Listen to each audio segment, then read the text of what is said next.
guys.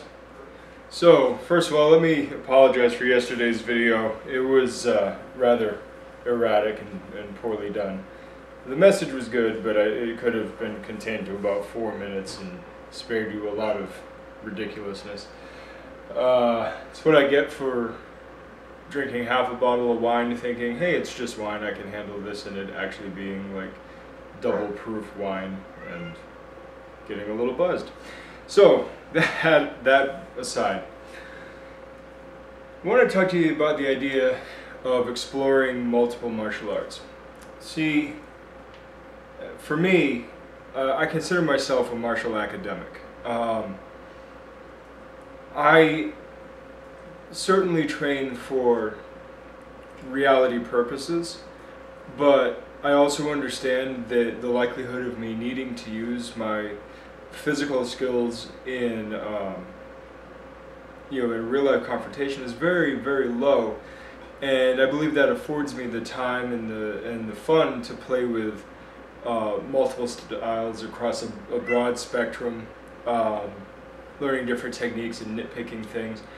Because unless I were to join up in the service or something where I would be exposed to a much greater level of day-to-day physical violence, it's something that is more of a neurological pleasure for me than it is a necessity of daily life.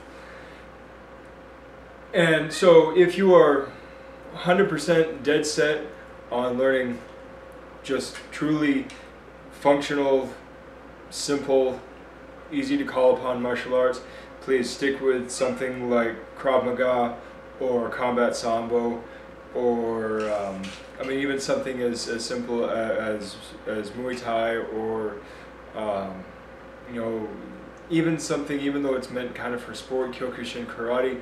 These are simple styles that don't require a lot of long-term training for detail-oriented stuff. You are simply learning how to deal damage against an aggressive opponent.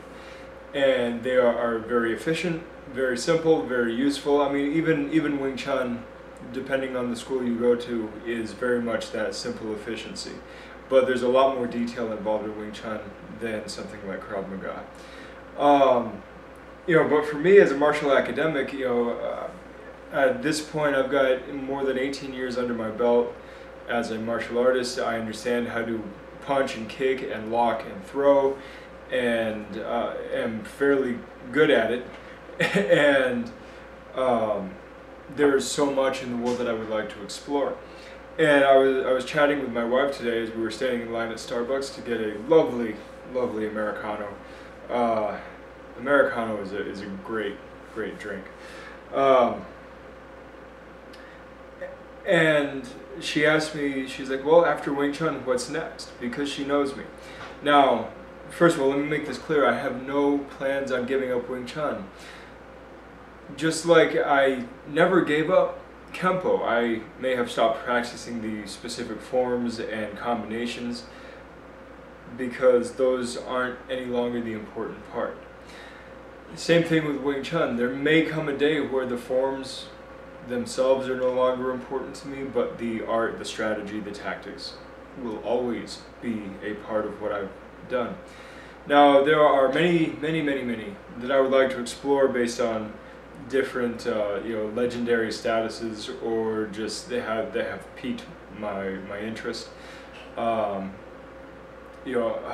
is one that I would like to explore. Piqua and Bagua, Piqua and Baji Quan, Xuan, both I would like to. Bagua I would like to, as well as Xingyi.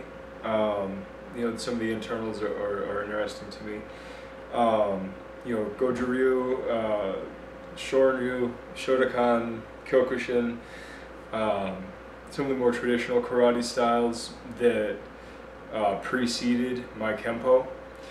I am definitely very interested in learning. I would like to go beyond Muay Thai, MMA, Muay Thai applications, and go and explore actual Muay Boran. Go a little bit older with it. of course, explore Eskrima further than what my American Kempo Sifu taught us. He, had 4 different black belts, and he was at that level with Filipino martial arts, and he studied under Dan Inosanto himself, and he taught us some fundamentals, but didn't go into depth because we were an American Kempo school. So I'd like to go in further depth there.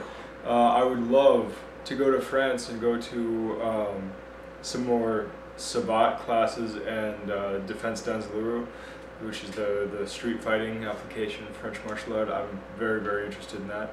And of course, the ones I mentioned, I would love to go and explore Krav Maga more in depth than the seminar level. I would love to go practice Sambo at a much more in-depth level than the MMA exposure I was given. See, so much of my exposure has been the rudimentary exposure. I have in some part studied about a dozen martial arts, but probably, say 10 out of 12 have been at extraordinarily rudimentary levels because of MMA. I had so many varying training partners with different backgrounds. I've had exposure to many, many arts, Sambo being one of them, but that's not something that I have pursued from the ground up, and it is something that I would like to.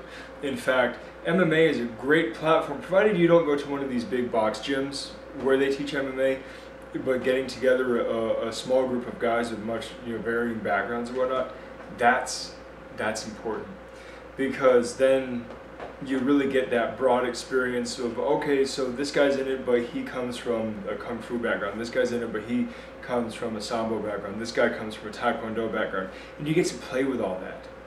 I've never, ever studied Taekwondo. I've never wrapped a Taekwondo gi around me and tied a belt.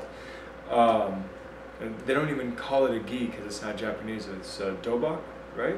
Or gup, I think, depending on terminology. But I've known many, many Taekwondo practitioners and have done drills with them. And I've been to seminars because I find it interesting.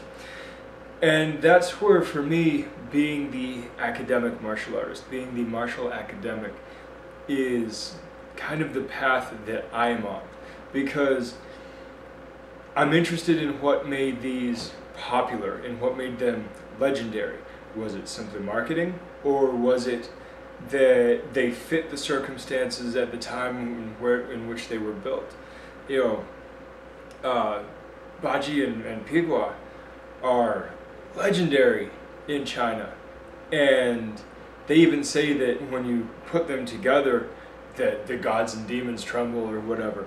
That is a pretty damn strong statement, and I want to know why. I've seen a lot of Pigua, and it's very, very large movements. And from a functional standpoint, that's not very functional. But to go into it and start understanding the structure and why they do what they do and how it works would be very intriguing. So I'd like to know, send me your comments.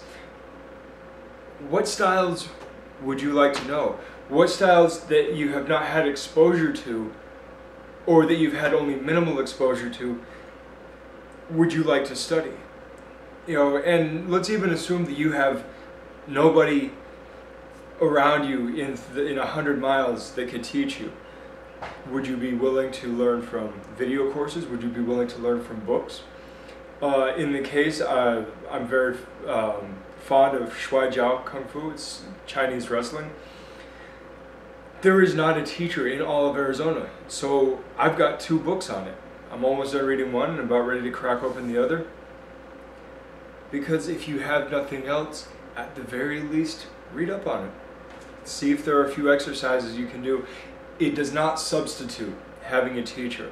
And the next best thing is having a training partner. But if you don't even have a training partner, at the very least, get in some mental practice, neural practice, maybe even some just form practice, figuring out stances and strategies and whatnot and kind of moving through them. At some point, you can't say that you have studied it officially, but you can at least say that you are looking into it.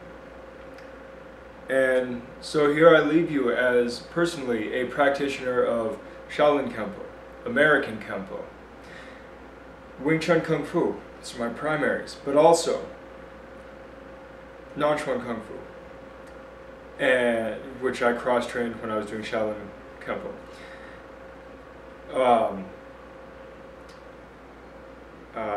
Sabat and Filipino martial arts, as cross-trained under my American Kempo, Sifu. Mixed martial arts, which has a large variety of things, but mixed martial arts just in general, in the idea of grappling and striking, varying strategies.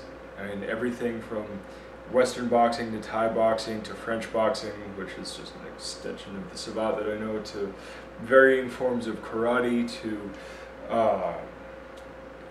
wrestling, to jiu-jitsu, to sambo. So much exposure at a rudimentary level. So do I tell people that I know sambo? No, I tell people that I studied mixed martial arts and got a taste of sambo. And here I am now with Wing Chun, over and over again. Wing Chun, Wing Chun, Wing Chun. It has been my love for the last couple of years. Wing Chun, Wing Chun, Wing Chun. It is an amazing art. And now academically I'm studying, Shuai Jiao, but only academically, because, well, I do have a training partner and we practice some of the throws in the book, but I'm not going to tell you that I know Shuai Jiao and can teach you Shuai Jiao, but I may add some of the strategies that I find that work into my grappling. And this is why I try not to teach styles. As much as I love Wing Chun, I'm not interested in teaching you Wing Chun.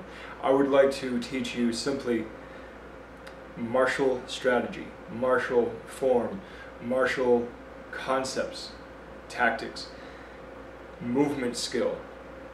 I'm not interested in giving it a name. I will go one step further than Bruce Lee did. Bruce Lee, who gave his philosophy a name, I'm not giving you even a name. I just want you to understand that there is a world out there, and if it's this big, most of us experience that much of it. So I want you to get out there and practice. And even if there is nobody to teach you, I guarantee you, you can find some material somewhere to whet your appetite.